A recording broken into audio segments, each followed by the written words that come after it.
Hallelujah, praise the Lord. प्रिय भाइयों और बहनों, आइए आज हम एक शमूएल अध्याय 9 का एक वचन देखते हैं। वचन में शाऊल उत्तर देकर कहता है, क्या मैं बिन्यामीन गोत्र का नहीं हूँ, जो इसराइल के सब गोत्रों में सबसे छोटा है? और क्या मेरा कुल बिन्यामीन के सब कुलों में सबसे छोटा नहीं है? फिर आप मुझसे ऐसी बातें क्यों कर रहे हैं?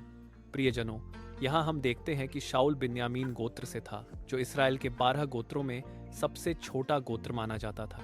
इतना ही नहीं, वह उस गोत्र के भी सबसे छोटे परिवार से था। जब परमेश्वर के दास शमूएल उससे सम्मान के साथ बात कर रहे थे, तब शाऊल आश्चर्य कर रहा था कि मेरे साथ ऐसा आदर से क्यों बात की जा रही है। इसका कारण यह था कि परमेश्वर ने उसे इज़राइल के ऊपर राजा होने के लिए चुन लिया था।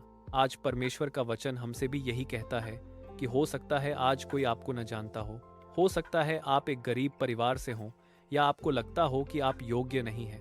कभी कभी हमें लगता है कि हम पढ़े लिखे नहीं हैं, तो हम परमेश्वर की सेवा कैसे कर सकते हैं, या हमारे पास पैसे नहीं हैं इसलिए हम सेवा नहीं कर सकते।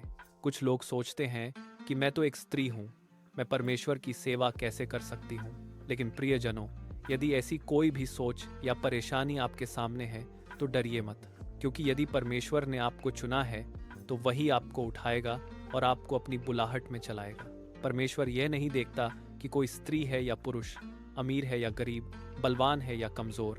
परमेश्वर इन बाहरी बातों को नहीं देखता, लेकिन जब परमेश्वर किसी को चुनता है तो वह स्वयं उसे खड़ा करता है और उसकी सामर्थ्य से उसे आगे बढ़ाता है।